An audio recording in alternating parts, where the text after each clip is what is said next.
Welcome back to the deep dive. We're continuing our journey into the Seven Years' War, a truly global conflict, but one that completely, fundamentally reshaped North America. This is our third deep dive on the North American theater, what many of you might know as the French and Indian War. Right. And when we left off, the British war effort was, to put it mildly, in total disarray. Complete disarray. We talked about that catastrophic failure of Major General Edward Braddock near Fort Duquesne in the summer of '55.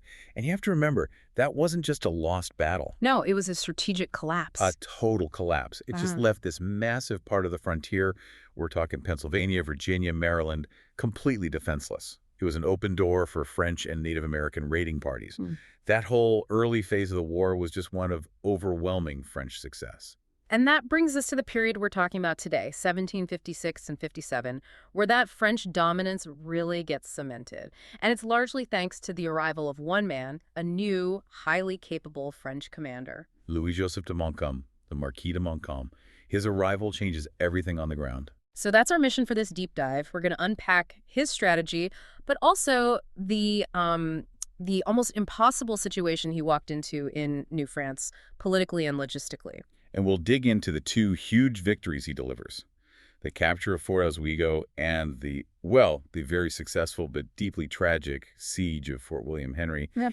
And we'll really have to analyze how the fallout from that siege, the massacre, just intensified the brutality of the entire war. Okay, so let's set the scene. Montcalm arrives in 1756. He's a career officer, distinguished in Europe. He's probably expecting a glorious campaign fought by the rules. The civilized rules of war, yes. But that is not what he finds. Not at all. He's immediately thrown into this messy, really complex command structure, tons of political backstabbing, and a colony that is teetering on the absolute edge of famine. The complexity starts right at the top, doesn't it, with his boss? Right at the very top. So Montcalm's commission makes him the commander of the regular French forces, the professional soldiers from France. But he is subordinate to the Governor-General of New France, Pierre de Rigaud, the Marquis de Vaudreuil. And that created a toxic power dynamic from day one. It was a recipe for disaster. And it wasn't just a professional disagreement. This was deeply personal. It was about class. How so? Well, think about it. Montcalm is a French nobleman, a career officer steeped in European military doctrine. He is the metropolitan elite from Paris. And Vaudreuil. Vaudreuil is the complete opposite. He's the highest-ranking member of the Canadian aristocracy. He was born in New France. He sees himself as someone who understands this continent, this type of war, in a way this European newcomer never ever could. So you have the professional from the home country versus the local who knows the terrain. Exactly. Montcalm sees Vaudreuil as provincial amateur, and Vaudreuil sees Montcalm as this pompous, arrogant European who has no idea how to fight a war in the woods. And this clash of personalities, it translated directly into a clash of strategy, right? A huge clash of military philosophy. Montcalm wanted what he knew: decisive, set-piece battles, formal sieges, civilized warfare. The kind of thing you'd see in Flanders. Precisely. And he looked at Vaudreuil's preferred strategy with complete disdain. Vaudreuil relied heavily on indigenous allies and the Canadian militia for irregular warfare. The petite guerre. The petite guerre, the little war. And Montcalm hated it. But why? I mean, wasn't that proving to be incredibly effective, especially after what happened to Braddock? Oh, it was brutally effective. But to a French regular officer like Montcalm, it just felt undisciplined. It felt messy. He saw the reliance on Native American allies as a huge problem. From a command perspective. From a European command perspective, yes. Yeah. They were mercurial, difficult to control, and their methods, taking scalps, taking captives, he felt it undermined the honor of the French crown. He wanted clean, quick, European-style victories. But Vaudreuil knew that wasn't going to work in North America. Vaudreuil knew it intimately. He saw Montcalm's obsession with formal sieges as just hopelessly slow. Their entire relationship, you can see it in their letters, they just breathed an icy mutual contempt. They weren't partners. They were rivals actively trying to sabotage each other. And they took this fight all the way back to Versailles, didn't they? Oh, yeah. This wasn't just happening in Canada. It became this administrative nightmare. Both of them were writing these scathing dispatches back to the Ministry of Marine in Paris, complaining about the other. Montcalm even sends his own personal agents back to France. Behind Vaudreuil's back? Completely. The official reason was to ask for more supplies, but the real mission was to lobby against Vaudreuil, to paint him as this reckless, incompetent commander. It's just incredible, a shadow war being fought across the Atlantic while the real war is happening in the forests. And Vaudreuil was just as shrewd. He rushes his own people back to Paris to try and get there first and discredit Montcalm. It's this constant political maneuvering that's happening behind all the big military decisions. This deep internal rot was the backdrop for every single French victory. And if the political backstabbing wasn't enough, there was a much bigger, much more existential threat to New France. And it wasn't the British Army. No, it was famine. This is the part of the story that I think often gets overlooked, the logistics crisis. It's the critical piece. You can't understand the French ascendancy or why it failed without understanding this. New France was starving. They had two disastrous consecutive failed harvests in 1756 and 1757. But it wasn't just bad weather, was it? You said this was a structural problem. It was absolutely structural. The British colonies, they had these large established farming populations, especially in Pennsylvania and New York. Yeah. They had agricultural exports, decentralized production. They were resilient. And New France. New France had about 70,000 colonists, mostly packed along the St. Lawrence River. Their agricultural output was tiny in comparison, and their whole supply chain depended on a few internal granaries and these very vulnerable convoys from France. Which the Royal Navy was starting to pick off. Exactly. So when those two domestic harvests fail and the ships from France aren't getting through, it's an immediate catastrophe. There's no backup. The civilians and then the military, they literally begin to starve. The details from the sources are just shocking. They are truly stark. By the winter of 57-58, inflation is out of control. Wheat prices just skyrocketed. And the government gets so desperate, they start mixing peas into the flour to try and make the bread stretch. But that wasn't even enough. By April of 58, the daily bread ration in Quebec was cut to just 2 ounces. 2 ounces. That's nothing. It's a starvation diet. And it wasn't just bread. The beef ration, which was supposed to be a pound a day for a soldier, gets cut to 1.5 pounds for the whole week. And they replaced it with what? Horse meat? Horse meat and salted codfish. There's a famous story of the women of Montreal protesting, throwing the horse meat rations at Governor General Vaudreuil's door. But the protest died down because, well, what was the alternative? It was horse meat or nothing. So Montcalm and his officers are fighting to defend a colony under these conditions. It must have made them incredibly cynical. It did. The sources say they felt they were defending a people abandoned to self-interest, a people barely worth saving. You have to keep this backdrop of near starvation in mind for everything that comes next. Okay, so despite all that, Montcalm knows he needs a big, decisive win. He needs to establish his authority and shut Vaudreuil up. And his first target is Fort Oswego on the shore of Lake Ontario. Why Oswego? What made it so important for the British? Oswego was the linchpin of their entire Western strategy. It was their westernmost outpost, the end of this long, difficult supply route from Albany. And more importantly, it was supposed to be the staging ground for attacks on key French forts like Niagara and Frontenac. So taking Oswego would secure the entire French flank in the west. It would cut the head off the snake. And the British had basically handed it to him on a silver platter. The previous governor, William Shirley, had left 2 regular regiments there to winter in what was basically an old, indefensible trading post. A huge mistake. A catastrophic mistake. Montcalm saw the weakness, and he exploited it with a textbook, Professional Siege. And this is where we see Montcalm, the European general, at work. He doesn't just charge in. No, his approach is methodical. He focuses on the smaller satellite defense first, a place called Fort Ontario. His engineers, his sappers, they work with incredible speed. They dig zigzag trenches, getting closer and closer, all under the cover of a small ridge. They're trying to get their cannons into position without being seen. Exactly. They get to within 100 yards of the wooden palisade and start building their cannon platforms. The plan is to just blast the walls to pieces at point-blank range. And the British commander, Colonel Mercer, sees the writing on the wall. He sees it's inevitable. He knows his fort will be annihilated. So on August 13th, he orders the abandonment of Fort Ontario. His men retreat across the harbor to the main fort, Fort Oswego. But that's exactly what Montcalm wanted him to do. It was the perfect trap, because by taking Fort Ontario, the French now controlled the high ground overlooking Fort Oswego. Montcalm immediately moves a dozen heavy cannons up there, and it's at this moment that Colonel Mercer realizes he's made a horrifying mistake. What was it? Paint the picture for us. Well, the main guns of Fort Oswego, its heaviest defenses, they were mounted on what's called a hornwork.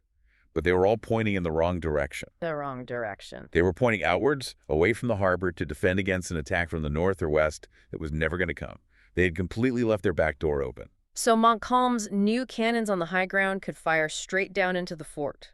And the British guns couldn't even turn around to fire back. They were caught at a perfect crossfire. Yeah. The defense lasted, what, a few days? Yeah. They surrendered pretty quickly after that. A massive victory for Montcalm. A huge, clean, European-style victory with minimal French casualties. He destroys the fort, takes a huge amount of supplies and prisoners, and heads back to Fort Caroline, what we now know as Ticonderoga. It totally validates his methods in his rivalry with Vaudreuil. So with the Western Front secure, Montcalm turns his attention south to that critical corridor between Lake George and the Hudson River. His target, Fort William Henry. This was the gateway. Fort William Henry at the south end of Lake George and Fort Edward just 16 miles further south on the Hudson. If the French could take both, they could pour right into the heart of the New York colony. And Fort William Henry was no simple trading post. It was a proper fortress, right? It was designed to be. An irregular square, 4 big bastions, moats, palisades. And they'd cleared the ground all around it, so there was no cover for an approaching enemy. It was built to withstand a siege. But Montcalm wasn't planning a small raid. The army he assembled for this campaign was, well, it was staggering. It was probably the largest and most diverse army seen in North America up to that point. He had over 3,800 French and Canadian troops. But the really astonishing part was his indigenous alliance. How many warriors are we talking about? The estimates vary, but most sources say at least 2,000. Some say as many as 3,000 Indians of 33 different nations. 33 different nations. I mean, just the logistics and diplomacy of getting them. There must have been a nightmare. It was a diplomatic masterpiece, but it also carried this immense inherent risk. You have all these different groups with different languages, different customs, and critically different expectations of what war means. And getting his own army there was a challenge. He had to split his forces. Right. He sent his second-in-command, Chevalier de Lévis, on this brutal 40-mile overland march with 2,600 men. Their job was to cut the road south to Fort Edward and trap the British commander, Colonel Monro. And while Lévis is hacking through the wilderness, Montcalm takes the main force, including all his native allies, by water. And you just have to imagine the sight. Nearly 250 flat-bottomed boats, bateaux, some of them rafted together to float these huge siege cannons. On the morning of August 3rd, this massive, terrifying fleet just glides into view on Lake George. The siege was on. And again, we see Montcalm's methodical European approach. Straight to work. The sappers start digging those zigzag siege trenches, the saps, slowly but surely moving their cannon platforms closer to the fort's walls. Colonel Monro, the British commander, he initially refuses to surrender. He's hoping for relief from General Webb down at Fort Edward. A hope that was quickly fading. By August 6th, Lévis had cut the road. Monro was trapped, and the French bombardment began. And it wasn't just damaging the fort's walls, it was psychologically shattering the garrison inside. The sources describe a complete breakdown of morale. Total collapse. By August 8th, many of the men hadn't slept for 5 straight nights under this relentless cannon fire. They were described as being almost stupefied with stress and exhaustion. And the fort itself was physically falling apart. Monro's reports were grim. The top 3 feet of the bastions were just gone, shot away. The wooden shelters were damaged. And out of all their cannons, only 5 were still working. And what about the colonial troops, the provincials in the camp outside the fort? They were at their breaking point. Yeah. These were Massachusetts troops, and they were quite worn out. They were saying they would rather be knocked in the head by the enemy than stay to perish behind the breastworks. The will to fight was just gone. And then came the final blow. On the night of August 8th, Montcalm's engineers finished their work. They completed a new breaching battery, placing these huge 18-pound guns just 300 yards from the fort's west wall. That's point-blank range for cannons that size. Monro knew that the next morning the French would just blast a hole in his wall and his men would be slaughtered. The situation was completely hopeless. His council of war on August 9th was unanimous. They had to surrender. And the surrender agreement itself, it was pretty standard for the time, wasn't it? Very European. Completely. Montcalm offered honorable terms. The British could keep their personal belongings, their arms, and they would be marched under French escort to Fort Edward. All the military supplies, however, went to the French king. It was professional, it was courteous. And this is the crucial part of the story. He made a fatal error. A fatal error born of his complete misunderstanding of his allies.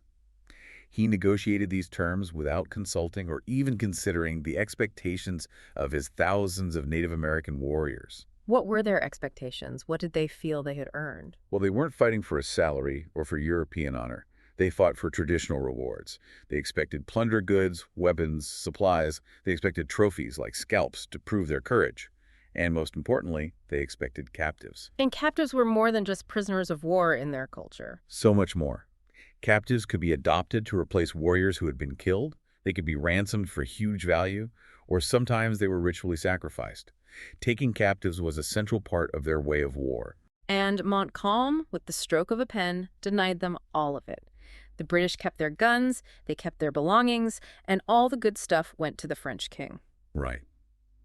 When Montcalm gathered the war chiefs to explain the terms, they listened politely. But they knew their warriors would never accept what they saw as these outrageous prohibitions. They felt betrayed by the man they called father. Completely betrayed. They had fought and bled, and now they were being denied the spoils of victory.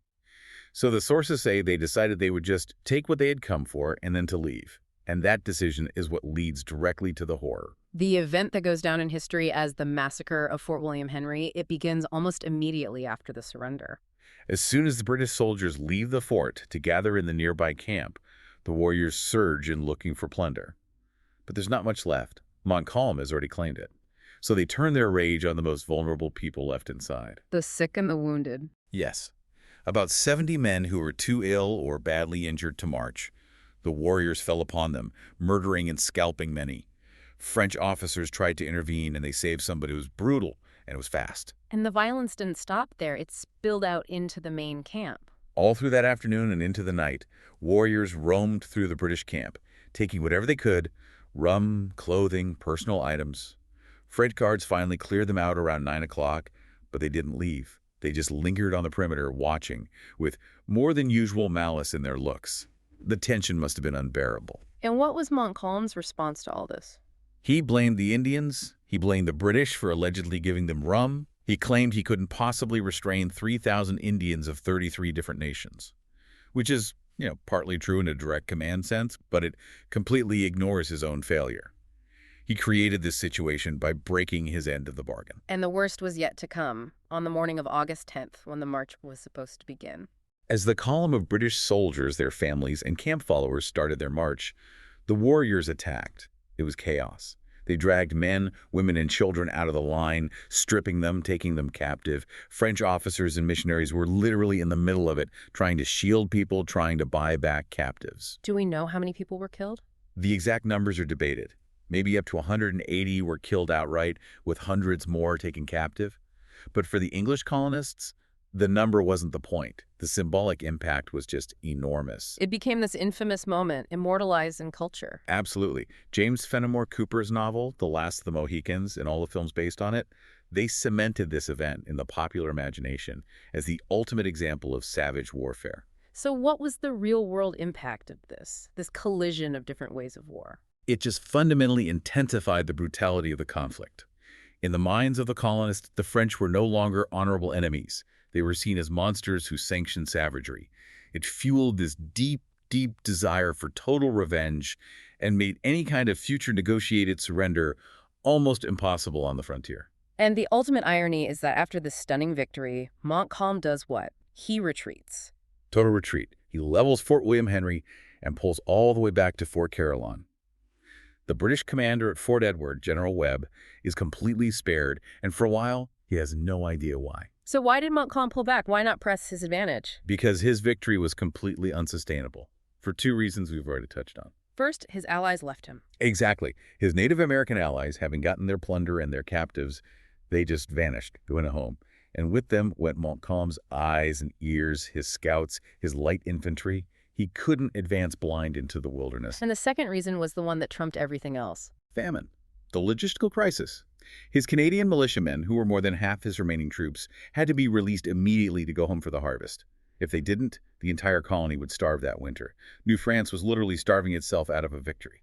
So while Montcalm is winning these battles in America, the string of British defeats, Oswego, Fort William Henry, Braddock before that is causing absolute chaos back in London. Massive political chaos. The public was furious. They executed Admiral Byng for losing Minorca in the Mediterranean. There was this sense of national shame that opened the door for a radical change in leadership. It opened the door for William Pitt the Elder. Pitt, a political firebrand. Yeah. He comes to power in 1757, and he brings a completely new energy. He brings political will and, just as importantly, administrative genius. He starts to micromanage the war effort in a way no one had before. He sets up what was essentially a general staff.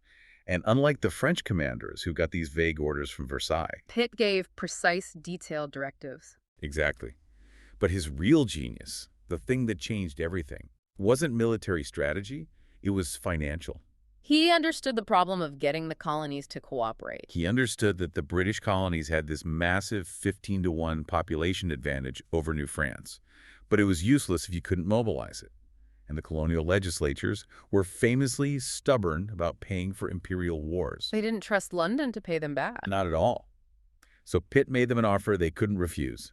He announced that Parliament would fully reimburse the colonies for the cost of raising and equipping troops. It wasn't a request, it was a blank check. It was a blank check. He called them free gifts. And the colonial governments were ecstatic. They could fight the war on their borders to protect their own homes, and the British Treasury would foot the bill. And the result was a flood of manpower. An absolute flood. Connecticut raised 5,000 men. New York raised thousands. All told, the colonies put over 23,000 provincial soldiers under arms almost overnight. It was a sustained military force that starving New France could never, ever hope to match. And with that financial engine roaring, Pitt lays out his grand strategy for 1758, the plan that will finally end the French ascendancy. A three-pronged attack, striking at the heart of New France all at once. Geoffrey Amherst would go after the fortress of Louisbourg.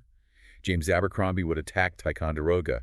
And John Forbes would march against Fort Duquesne to finally avenge Braddock's defeat. The tide was about to turn. So if you look back at 56 and 57, it's this incredible paradox. You have Montcalm, a brilliant tactician, winning these huge victories, but they're built on this incredibly fragile foundation of political infighting and logistical collapse. And his greatest victory is stained forever by the massacre at Fort William Henry, that moment where two completely different cultures of warfare just violently collided. It made the war so much more personal, so much more brutal for the colonists. So the real shift, the pivot point of the war, it wasn't really about who had the better general on the field. It was about who could sustain a global war. It was about who had the capacity to finance it. Montcalm was fighting a war against the British and a war against famine. William Pitt figured out how to unleash the immense financial power of his empire and, crucially, get the American colonies to enthusiastically buy in. And that is the perfect setup for our next deep dive. We'll be looking at 1758, the Annus Mirabilis, the year of miracles when Pitt's grand strategy finally kicks into gear and the British recovery begins. And a final thought for you to consider. Think about how the fury and the fear from Fort William Henry actually made Pitt's job easier. He wasn't just offering money, he was offering the colonies a chance for revenge. And that became a powerful tool for mobilization. Join us next time for the next installment of The Deep Dive.